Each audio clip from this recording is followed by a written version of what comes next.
Good evening, boys and girls, and welcome to another live edition of the Highbury Squad. We have a very special show lined up for you today. One of your favourites is back to talk about his new book and then some. Here we go.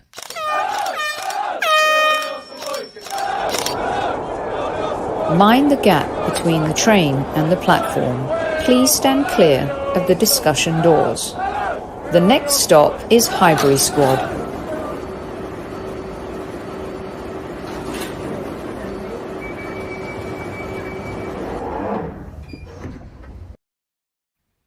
Good evening, everyone. Welcome to another live edition of the Highbury Squad. For those of you joining us in live chat, hello. For those of you enjoying on replay, as most of you will, with it being a Champions League evening, hello to you.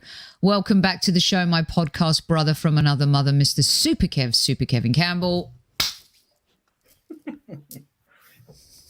Yeah, I am absolutely buzzing, Sophie. I love it. Absolutely buzzing.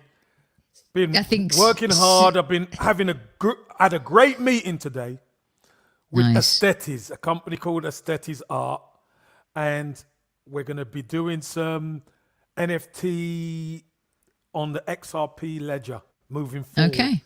So that's going to be really interesting, and got quite an interest in this today because I think, Dave, what you do and what you're doing, we might be able to do a little collab. Okay. Oh, sounds interesting. I like that. Intrigued?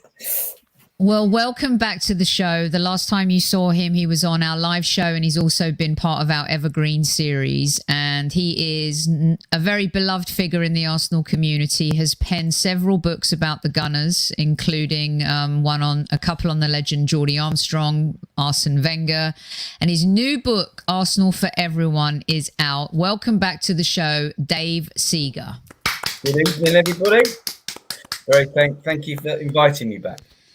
Always well, we are delighted to have you back, and good evening to all the squaddies. Hello, everyone in the house. At ease. At ease. This is me. I got bitten last night by several mosquitoes, and my arm is racked with bites. And so I found this old. Do you remember the old Von Dutch sweatbands, you guys? I'm trying to bring back the old. That's Von a name Dutch. and a half, isn't it, Von Dutch? My goodness. But I mean, if we're bringing back the swag, I think Dave's wearing the ultimate swag tonight, Super Kev. I mean, does it get there you go. any Look at better? that. Yeah, love it. Punch that chest out. I love it. Welcome, Dave. Everyone in the chat saying hi to Dave. Great shirt. Of course, it's a top shelf shirt. And the women are up 4-1 against the Spuds. Does it get any better for the Gunners this week? I think it does, Kev. Go on. After going a goal down, by the way, who told them to do that? I wonder. I wonder. All right, let's get to it, shall we? Dave has been working on his new book for a while. I was one of the privileged few that knew about it for a while, and was honoured. Very honoured to. Wanted to share the cover with everybody. Arsenal for Everyone, Embracing Diversity and Equality, written by yours truly here, Mr. Dave Seager. The introduction by Alex Brooker. I'm just going to start simply, Dave. Why this book? Why this book? Why now? I just think after I lost my son, I lost my enthusiasm for writing for a while. I was sort of doing it because I needed to on my website and just keeping myself ticking over. And I was doing some stuff for the Sun, but obviously that was, a paid for job, so I had to. And I wasn't doing much just for the joy of it. And I wanted to because I knew I'd decided to stop work full time and I was going to retire and I needed something to keep myself busy. So I was searching for ideas and I couldn't really come up with anything. And then a couple of things that happened really. I used to sit next to Alex Brooker for years in the stadium, and I watched his documentary, which he did for the BBC about his disability. And also I was chatting to Karen Seal, who's a friend of mine who used to be the blind, Britain and England football captain. And just thought, well, my whole perspective and my relationship with football, through no fault of my own, had changed. We discussed this when we talked about the FA Cup last time. I love Arsenal. I don't miss games or anything, but I don't feel the same when we lose. I don't have the same, I used to chat to Liam. I used to shout at him and he would shout at me and we'd exchange messages. And it was like the end of the world, wasn't it? Every game, and I just don't feel like that anymore. So I was thinking, okay, well, my relationship with football has changed. So what would reflect that, and the idea of disability came to me, and the fact that people, who through no fault of their own have a disability, either from birth or something that's happened during their life by an accident or something that's a late onset, their relationship with football will have changed through no fault of their own, and the way they relate to following Arsenal, following football, watching Arsenal will be different. So it just seemed like suddenly this idea, well, this is the perfect thing because it fits with my own frame of mind and my own mood, if you like. So I just started seeking people to talk to, and the Arsenal Disabled Sport Association were fantastic. They sent something out in the newsletter saying, author Dave Seager is going to write a book about Arsenal fans with disabilities. Did anyone want to be involved? And people started coming forward, and the momentum just gathered and gathered. And of course, it was all during lockdown, really. So it was all Zoom interviews. Obviously, with people of deaf, it was sort of email and WhatsApp and lots of different ways that we communicate with people. And it just chapter upon chapter, and it just evolved into something far more than I ever thought it would be, to be honest. Yeah. It is incredible how something can start off as maybe a cathartic journey, and then it becomes something that can help others and benefit others as well. And I know that, this is something that you've been so passionate about for so long. I think one of the things that really made me smile a lot was when you told me that the Arsenal wanted to get involved. And I know that's something that's impressed you, Dave. And Kev always talks about the extension of the Arsenal family, the club, and from his days there, and how, it really truly was a community, and they're trying to rebuild that, I think. Can you talk us through that process a little bit, and what it meant to you and what it means to you now the book is done? It was interesting because you knew, because I was talking to you right at the beginning, that I was hoping, I didn't know whether this was a sellable idea. Not that I was doing it to be a sellable idea, but as a book, I've still got to my publisher's still got to be interested. And I thought I needed to get some famous, some Paralympic athletes and footballers and people who would, the names. And I did approach many, and many said yes. In the end, none of those people really came through. But by the time I started the journey, I found that the real fans who were going to games were far more interesting. So I was less concerned about that. But then, of course, the other thing that would help the project was the club involvement. And Alan Davis, Alan Francis, who Kevin may know, he's the Disability Access Officer at the club, had offered to help me, in any way he could. And then he said, well, if you want to do a chapter with me about my role and my job and what I do and how it's evolved, I'm happy to do it as long as the club are okay. And I said, well, Alan, I'd love that. Obviously, it would give a real context to, because his name was already coming up in a lot of the interviews, and the disability liaison team that Alan, as manager of, if you like, was coming up. So this was a great opportunity. He said, okay, I can do it, but the club had to give me permission. So once the club gave permission, and then there was another chapter about the sensory room, which is run by the community team. So there were two chapters that were effectively me interviewing club employees. And obviously the club will always want to see what I'm saying about the club and what their employees are saying about the club. So it was really a make or break when I sent those two chapters in. And when I sent them in for their approval, what I wasn't expecting was, yes, we love them, but we think you're getting the message across about Arsenal for everyone, better than we've done. And that was themselves saying that, not me saying, because Arsenal for everyone has actually been a mantra of the club since 2008. And I think we miss it sometimes if you're not thinking about it, if you're not in the disabled community, if you're not in, a community that's using the services of the community team or the club's disability liaison team, you may miss it. So they thought it was a great opportunity. And that's why, as you know, it was originally going to be called Gunning Through Adversity. And when the club wanted to get involved, and I said, well, if you want to get involved and you're going to back the project, why don't we use your mantra? Because this is the season. It's on all the shirts. This is the season they had decided, which is why they saw it as a great opportunity. It just tied in with things they wanted to do during the course of 21-22. So real stroke of luck for me, as it turns out. So, Dave, I would so can I just great. say this, Dave? I don't think it's a stroke of luck for you. I think it's a stroke of luck for the club. Well, they certainly, the comms team seem to think so. It will certainly help, because I think we read stuff on the website. you know, like I remember when the sensory room was opened, and I remember thinking, wow, that's an amazing thing for autistic children and for children with heightened sensory needs. And then I sort of forgot about it because it doesn't affect me day to day. And unless you're in club level, when you go past it, you don't think about it. And it doesn't mean that they didn't present the story well. And it doesn't mean what they're doing isn't amazing. But if you don't see it and read about it all the time, then, and it's not in your focus, you miss it. Yeah, of course. Yeah. But my point is this, because sometimes when you're on the inside, it's easy to see things one way. You being who you are and where you are in your life, that's kind of opened your senses, and now you feel a lot more. You know, it's for you to come to the football club and present what you've presented, and them to realize that, wow, you're actually doing it better than us. I think that's amazing, mate. I've got to say so. Really amazing of you. Yeah, well, it's communicating what they're doing rather than, you know, obviously what they're doing incredibly well, which is one of the real rewarding parts of the journey for me, was discovering just how much Arsenal Football Club does beyond what they need to do. And that's the key, because there are rules with the Premier League, with the Football Association. There are certain things, you know, that the clubs are expected to do or have to do. And in virtually every instance, Arsenal go above and beyond. And it was so rewarding to find that out, because when you've been a gunner for as long as I have, as long as you guys have, you know, sometimes you find things to beat the club with, and we've all been through that.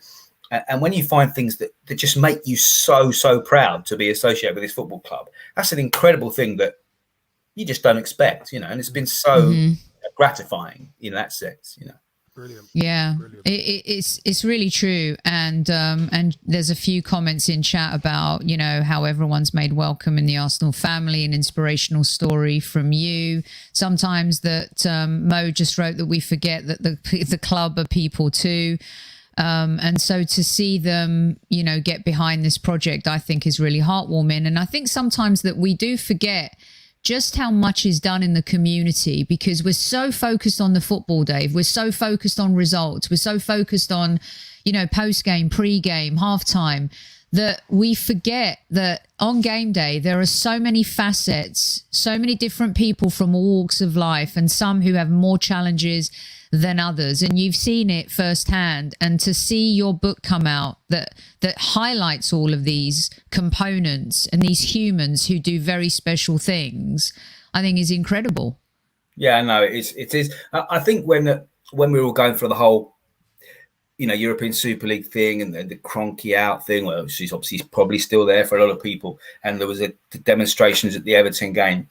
And, you know, whilst I'm not going to sit here and sit on either side of the fence there particularly, but what I'd learned, and I think I've forgotten, is Arsenal Football Club, Kevin, I get it, Arsenal Football Club is not who owns the football club, it's who works in the football club. And the people who work for Arsenal Football Club are incredible people and are so proud of working for Arsenal Football Club. Some of the people, I mean, Kevin will know the name Lynn Cheney. Lynn Cheney's been there since Kevin was a kid. Oh, She's still there. I'm friends with Lynn. I'm still friends with Lynn. Yeah. But Lynn told me she speaks to George Graham every week, rings him up every week to see how he is. These people have been in the club for such a long time. And I'll tell you another thing that's interesting, and this is to do with the book. And as I discovered, and those who I spoke to aren't trying to bash other clubs, but this is what I'm going back to the point about going beyond what you have to do.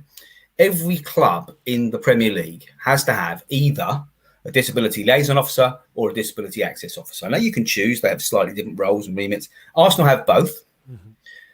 Some clubs, and I'll give you an exact example because I just discovered it this week. Some clubs will just choose to give that role, because there has to be someone that does that role, to someone else who's got another role.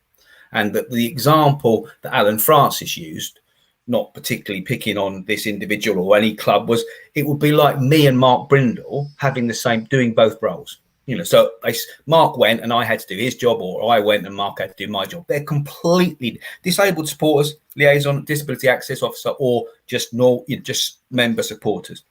Now, I had spoke to a guy in a pub last week who was just talking to me about a friend of his who was losing his sight, and he'd gone from full sight to he's got about 20% vision.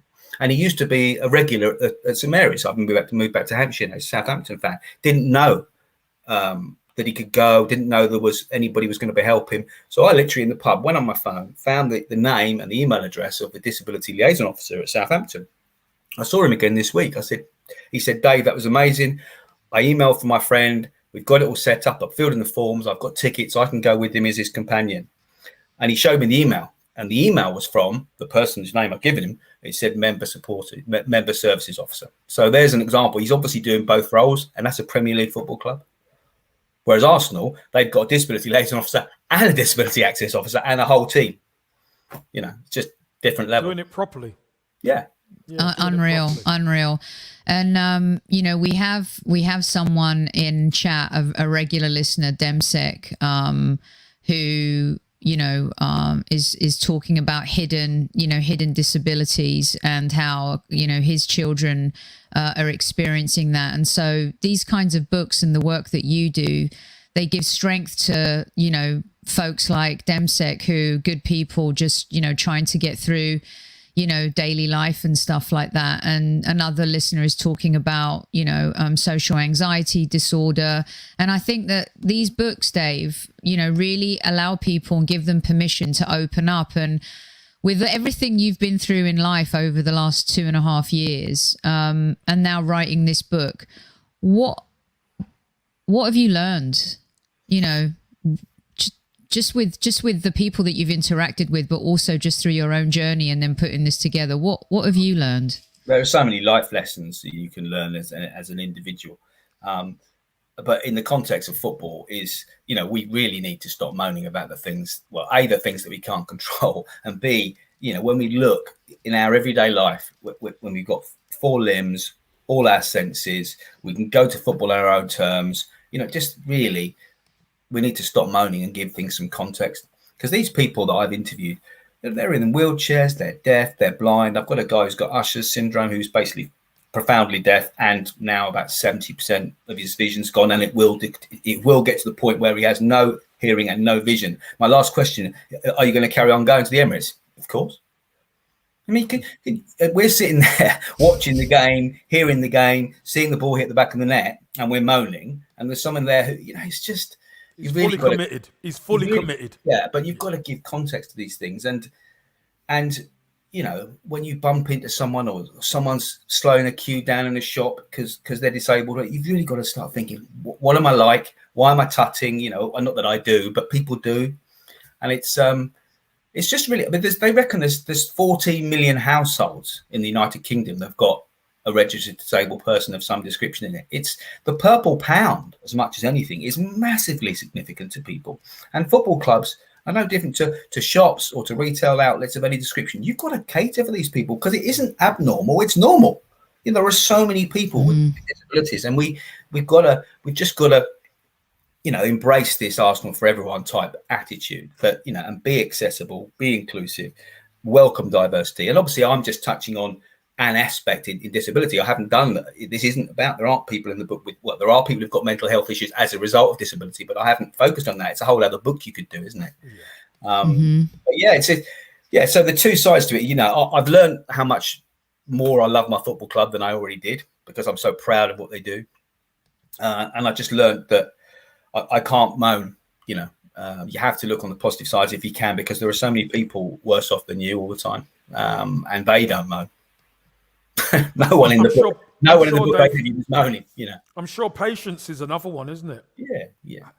And learning to have the patience with yourself as well. I think that's important. And it's also, you pick up on things that you wouldn't necessarily have thought of. I'll give you a really good example. You know, watch telly with your eyes closed for 5 or 10 minutes, listening to the commentators, and tell me you will have no clue what's going on the football pitch.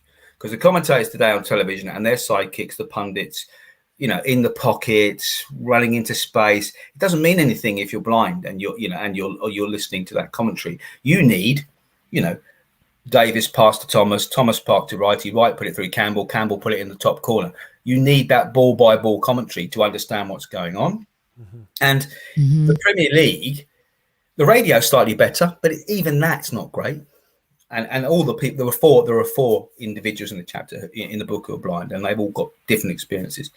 But one thing that came out is, so the Premier League, for example, it's compulsory, and it has been for some time, for your blind fans to have an audio commentary link in their ears. That's compulsory.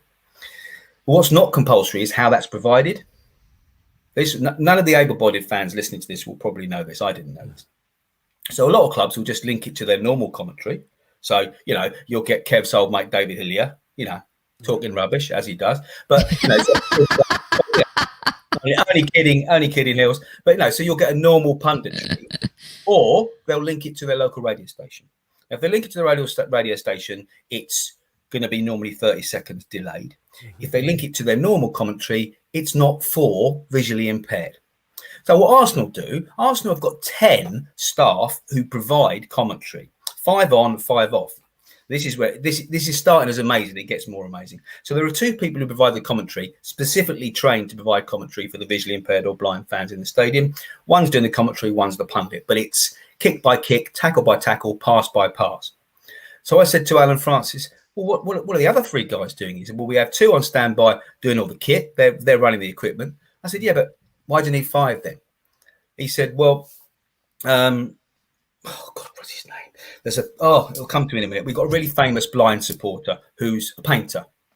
Peter, sorry, it'll come to me. But he's in his 80s. He's been a season ticket holder for years. He was on the pitch before the 2015 Cup final singing Abide With Me. He's 83 and he's got tinnitus, so he can't put headphones in his ears. Peter Gosnell. Sorry. Yeah. So Arsenal, I had to look it up too, I forgot. Arsenal provide him with someone sat next to him, 1-to-1, giving him a personal commentary every home game. No charge. They just do it. So they have 4 people working with the normal team, which most clubs don't have, and another just providing 1-to-1 for Peter. Incredible. Incredible that Arsenal would do that. Again, going completely above and beyond what's expected and what other clubs would do. Kev, people really don't know this stuff. We're so laser focused, and dare I say sometimes, I'm not sure if this is the right word, if selfish isn't the right word, but we're so one track minded, you go to the game, you have your routine, you do your things, and you just kind of get stuck into the moments and stuff. But unless people like Dave are kind of telling these stories, or the club are sharing these stories through social media, regular match day going fans don't know it. Universal Greek just shared this fantastic little anecdote, Dave and Kev, saying he recalls sitting in the East Stand at Highbury in the 80s, a few seats away from the commentator who was relaying the match action to about a dozen partially sighted gooners, and it made him so proud. And that was in the 80s. We did do it really early. We did. That's the other thing. We did things before we were told we had to do them. We always have done. But it's that class. It's also that classy element. Yeah. But it's also the stories that people tell you. Is you need to ask, why would someone who can't see football go to football? You just don't think about it, and you have to ask them. And I'm not going to reveal all the stories of every chapter, but it's they still sense it. A lot of the people I spoke to were sighted and are now not. So first of all, you're sort of visualizing from memory. For example, Karen Seal, who's was captain of England and Great Britain for many years as a blind footballer. He lost his sight when he was about 20 in about 2002 from memory. So for the first few years, between 2002 and 2006, he can still almost visualize, because he can still see Henri's movement, Perez's movement, Vieira's movement, Adams. He knew how they played because he's seen it when he was partially sighted. So for that first period, he's almost watching with a movie in his mind, how he used to watch them and how they used to move. And so when he hears the commentary, he can still visualize it. But of course, as all those players he used to see left, you can't anymore. So it's almost, you go in phases. I can see it partially sighted, then I can see it blind, but it's sort of in my head because I remember the players and how they moved and how they graced the pitch and how they ran, how they tackled, and then they've gone. And the team breaks up, and it is just you're relying on commentary. And it has to be good. It has to be perfect. And it's like this one. This is the I mean, this is one of my favourite. This is not me. This is a quote from the chap. I was going to ask if you can share something. That would be great. Michael's got ushers. I don't want people not to buy the book, obviously, because it's important. But so this is Michael describing. So Michael's profoundly deaf and has in daylight about 20 to 30% sight, maybe 10 to 15% for an evening game. So he's, it's really reliable. He uses a sort of binocular to see anything really. And this is just a direct quote, and I didn't see any need to change it. During the game, it gives me goosebumps as there is no sound. Yet I feel the vibrations in the stadium from the fans singing, the chanting, the jumping up and down. It's an amazing feeling which is so difficult to understand and perhaps even unexplainable. Once the game finishes, however, as I go back to my daily life, the deafness, ushers and the other disabilities come back as if they were waiting for me at the finish of my beautiful escape. Wow. Powerful. So that this becomes, some of these people, this is their be all and end all. The rest of it is difficult. And the other thing that came across a lot is the feeling of, complete normality in the stadium. Whether deaf, whether blind, they are with their own, they are in their community, they are enjoying football in their way with other people who share the same passion, share the same love. So they don't feel the same as they do with all the travails and struggles and the things they have to do day to day in their work or in their, in their daily life. That this is their escape. And though it's a different experience than it would be for you or I or Kevin, it's still their experience. It's still their football. And that's the same for all of us, able-bodied, disabled. Football's an escape. It's just different. It's just a different escape. Yeah. Are you crying, Dave? I am. Sorry, you did. You made me cry. No, it's powerful. Listen, Dave, it's real powerful stuff. It really is powerful stuff. I mean, Sophie, Daniel the blind gooner, who we know and love, and go on his channel, and and Mikey, who we just spoke to. His dad sits in the same block as me. Mike's dad sits in the same block. Yeah, he talked about you. Yeah. Yeah, amazing people, as valid as any other Arsenal fan. That's the other thing. They're not just someone to push at the side. They're as valid as any other Arsenal fan. Yeah, and that's the whole point of Arsenal for everyone. That it is not a soundbite. It's not just a mantra that they're towing the line because they have to think of something. It's all encompassing to the people that are involved at Arsenal Football Club. Alan Francis has been there just after with the Invincibles. He came in about September, October 2004. So he's been working there for 17 years now. He's probably the longest serving person in that position in the Premier League. So I find it just incredibly inspiring, because one of the things when we spoke to Mikey and his dad, and that show will air next week, we did a pre-record, Dave, and when I was talking to Mikey's dad previous, we talked about you a lot, and once you announced the book, I mentioned to him, and to see his son kind of be fine and then have to deal with this issue, and you and Kev being fathers, and you, Dave, having to deal with the worst of anything life can send your way, and overcoming it and finding, a cathartic experience in telling other people's stories. And just to see this young kid as well, Mikey, who it's so easy to give up sometimes. And through the beauty of football, the club, his dad, his family, players, people like you in the community, he's still playing football through technology. He's still able to execute, his daily passion. And hopefully one day his dream is to represent England, in the Olympics. And without this kind of content, without these kind of stories, Kevin, people like us don't know about it in order to get involved and help. And the people that have the stories to tell have a platform, thanks to writers like Dave, the club, other organizations, and people in the community who want to get behind it. It is so important for shows like us to do shows like today and to share, books like Arsenal is for everyone. It's incredible. Sophie, I think it's important that people see the other side. We are one football club, but as Dave rightly said, people have a routine. They set up, they're going to meet their mates in a pub or whatever, they go for something to eat, and then they go to the game. You watch the game, and then you leave, or you go for a few beers, or you do whatever. Visually impaired, deaf, whatever, have a different routine. And normal people won't get it because obviously it's not part of their routine. But the great thing is Arsenal cater for everybody. That's the great thing. Even to the point of like arranging parking, they have a disability.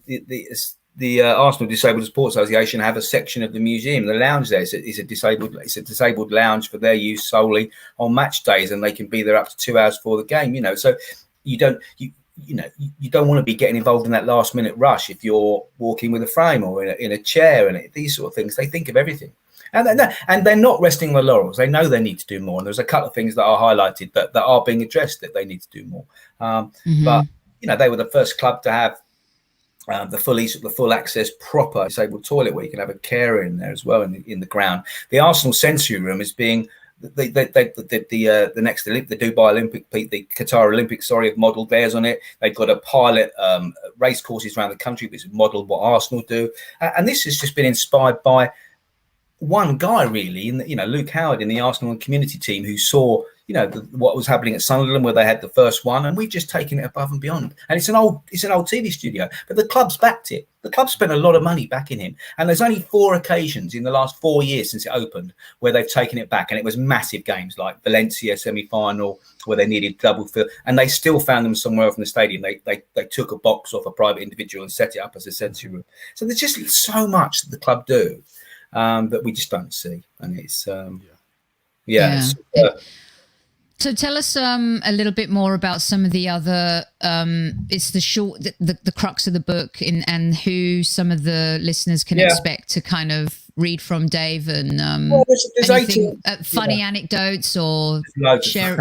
There are funny anecdotes. I mean, you've got Wayne Busbridge, who everyone probably knows, who's the one of the few, the only blind supporter who went to Baku for the final, as he's 2,000 miles and back to see Arsenal, to not see Arsenal lose. But but he went all the way, and they made a film about it. But so there's several partially sighted or blind individuals. There's several deaf. There's a couple with muscular dystrophy. There's a chap with multiple sclerosis. There's various disabilities. I don't want to sell it, but there's 18 chapters. 16 of which are individuals. One is the mother of somebody who lost their life a few years ago, talking about her son, and 2 are club chapters. So we look at 16 individuals and 2 for the sensory room and for Alan Francis. So there's 16 chapters, and they're all very different.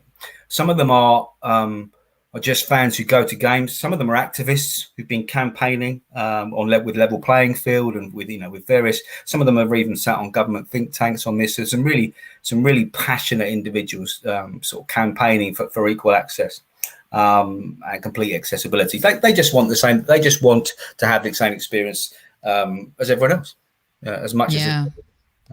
But there are incredible people. There's a guy in the book called Jack Solomon, who was a East End market trader until his 40s when he was struck down with MS, and he's now in sort of secondary. It's not getting any worse, but it's not getting any better. But he went to, because they won't do it in this country, he went for stem cell surgery in India. And the person, not going into full detail, the person who had the surgery the day before him was a young girl from Australia. And this is why it's still exploratory. And what happens is when they put some of your own stem cells into your spine, you lose your immunity system disappears. Your immune system goes down for about 24 hours. So in that 24 hours, there's massive risk. And this young Australian lady whose mother was there with her didn't survive.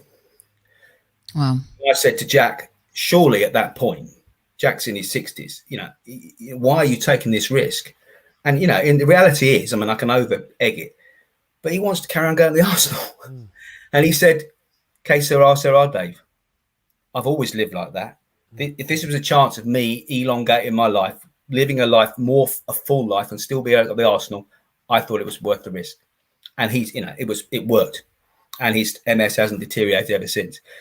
But it's that making that decision on the back of what you'd just seen. And his own wife was comforting the mother of this Australian young girl who passed away that night. And he was going in the next morning. I mean, astonishing. Absolutely astonishing. Positive. Amazing He's stories. positive, isn't he? He was positive. You know, I've got a lady in the book who's, I'm not even going to get, she's probably got 4 or 5 different conditions. She can walk with a frame around the house. She uses a chair everywhere else. She's a season ticket holder. And about 2 years ago, she was diagnosed with terminal cancer as well. So she's got 2 to 5 years. And I've never met a more positive Arsenal fan in my life. It's so humbling. And it's like, I mean, I think I might have actually printed that one at the end of that chapter. Lynn Clark, her name is. Amazing person. I'm sure I printed Lynn's, but this is my conclusion to Lynn. It's not her quote, this is me, okay? Next time you're moaning about the manager, the team, the lack of transfer activity, maybe think of Lynn Clark and reassess what you really need to gripe about. This fabulous wheelchair-using, sole style free transfer from Tottenham. She switched allegiances. Just part of the chapter with Tottenham. With no balance, diabetes, fibromyalgia, neuropathy, and I forgot, constant pain as a result of falling and breaking a hip whilst in hospital last year. Stuck at home with a year or two living. Stuck at home in lockdown for over a year. And living with a certain knowledge that her cancer is terminal, still finds joy in every single Arsenal match. Just wow, that's what it gives you. You just think, what on earth am I complaining about, really? And I know I am a different person to most fans, and I'm a different person than I was as a fan 3 years ago. You know, I do accept that. As Maurice Graham in my Sporting Arsenal was a funny old game, but one half of the sort of comic, you know, double act that is Marks and Graham that wrote Birds of a Feather, Shine On, Harvey Moon, you know, the new statesman. As he said to me, I don't know if it's his quote, but he said to me, in reality, you know, football is just the most important thing of the unimportant things in life. And that's it. Shankly was talking bollocks, quite frankly. Yeah, football's life and death. Yeah. I wanted to put this up from Bonzo. Definitely hits home with me because I have a brain tumor. This guy's what the world should be about, one of a kind. Well, Bonzo, we send you. People in the book, no, not me. Yes. Well, no, but bringing it to fruition and stuff. And Bonzo, we're thinking of you. And you know, our chat is always open for people to talk about stuff, and people are opening up a lot tonight, talking about courage and sharing these stories, and people letting go a little bit as well. And I know for you, wanted to show some pictures before we kind of close, and then have you. I also wanted to remind people that you have several books out, which I love this cover. This is a really great cover. And one of Kev's favorite men of all time, Geordie Armstrong. Yeah. And then there was, I think, the double, the Arson book. And then here you are with the legend that is Bob Wilson. And we may, yeah. I got a text from Bob the other day saying, he said, "I'm so glad you got your mojo back. Liam will be proud of you." Nice one. He is a different level, Bob Wilson.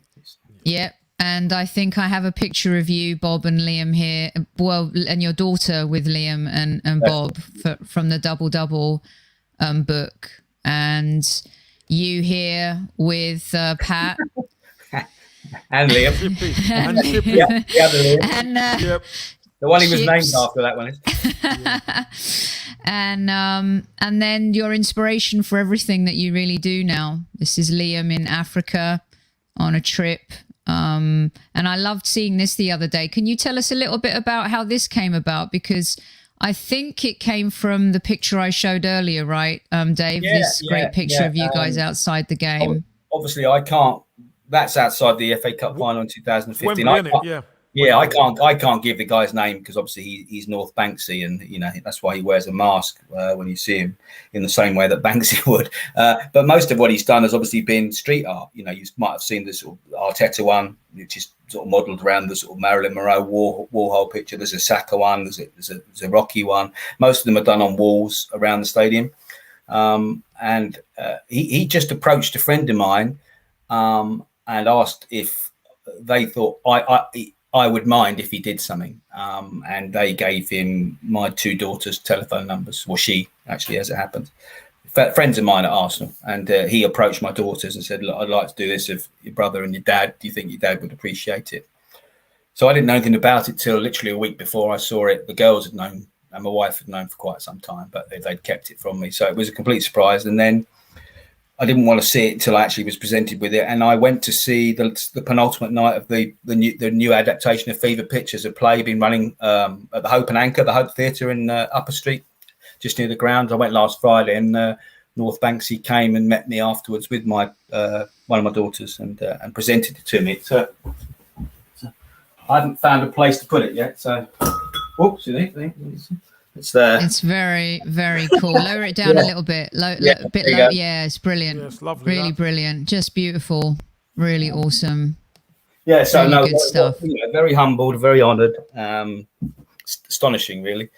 We've already decided where we're going to put it. We just got to sort it out because I want it up in the house. My wife's happy to have it up in the house, but of course it is quite large, and you don't want to be confronted with staring at Liam. We've got a lot of photos of Liam everywhere, but this is huge. So we will hang it, and it's going to be on the site, on the stairs as you go down. But we couldn't have it sort of in the lounge or front and centre because it would be too much. No, astonishing, and he's a brilliant artist. It's very original. Definitely. And just in case any of our squaddies missed the Evergreen episode, this is probably one of the most fun moments you've had in the last couple of years. You and Maria. I was trying to find Maria's picture that she sent me. Bless her. We exchange notes and voice notes all the time. I love this one of you on the bench.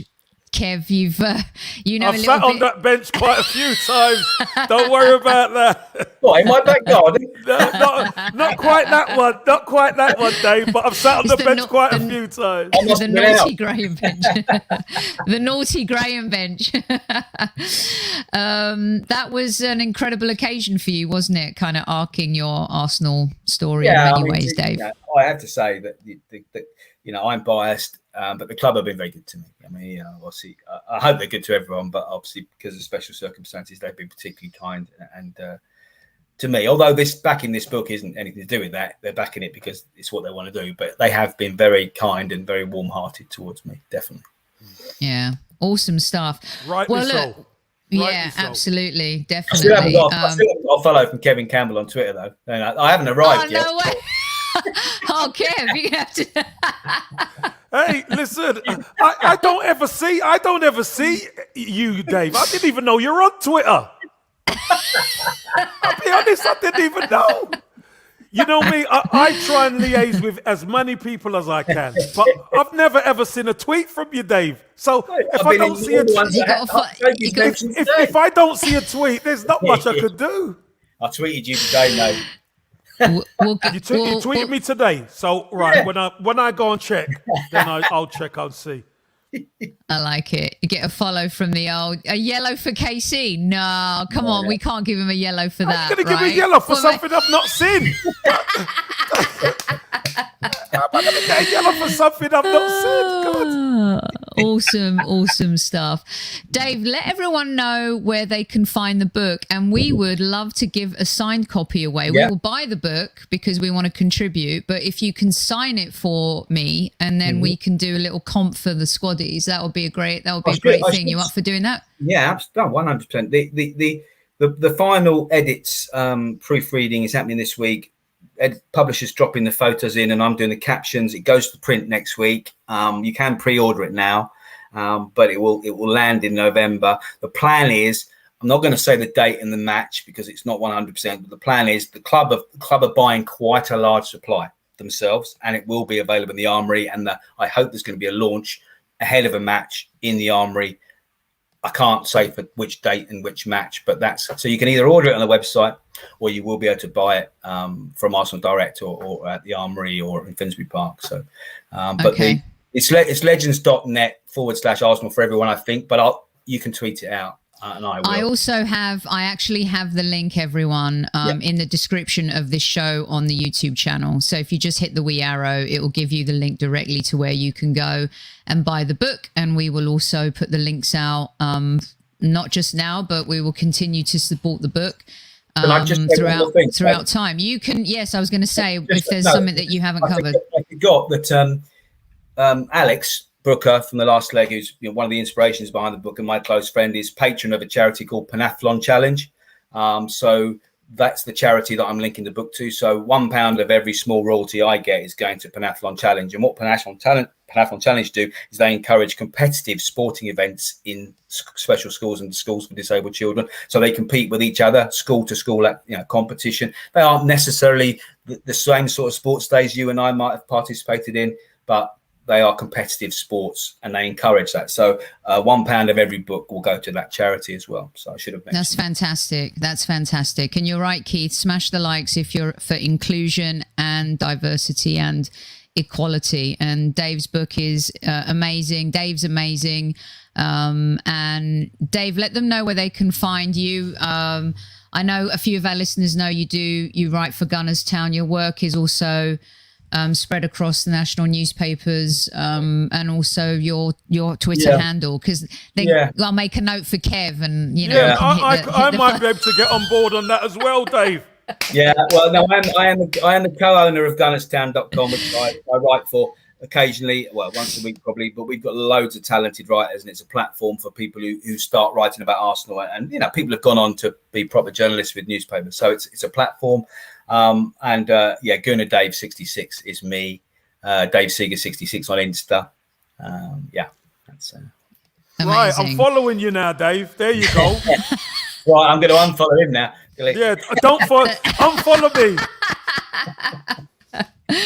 Oh my goodness. And yes, Mr. Waffles, a lot of nice messages. Keep up the good work, Dave. You're making the rest of us Daves look good. Incredible stuff, incredible work. We're really proud to have you on the show. We're the first, Kev, we're the first podcast to talk about Dave's new book, Arsenal for Everyone. I'm going to put the image back up here again. Please be sure to go support it, buy it. It's a perfect time to gift. It's the holiday season that is coming up too. And, as Dave said, it's all for a good cause. You get your name in the book, or you can nominate someone's name you want, in the book as well. And every book that's sent out from the publisher, I will personalize. That's just fantastic. Okay, perfect. Brilliant. Awesome stuff. Dave, we're going to have you back before the year is out for another football discussion. Thanks so much for sharing your story and for your candor and your authenticity. I know it's not easy for you. You're getting the thumbs up from Vinny as well. Big time. Kev, I'll leave it to you to take us out. Listen, everybody, squaddies, Dave's an amazing man, doing such a great job through difficulty. But, he's a splendid, splendid guy, and he's opening a lot of eyes to what our football club actually really do away from the main. So please give him a like and share. And follow this guy. I have just followed him, so you follow him too. and buy the book. Hostess with the mostest, Sophie, as always, fantastic. Vinny in the background, giving Dave the rubber stamp and the show rubber stamp. And you squaddies always make it so fantastic, coming in, great stories, some difficult to deal with, but you know what, we're a community and we look after each other. So squaddies, thank you very much for joining. Hit the like button, and squaddies, have a lovely evening and at ease.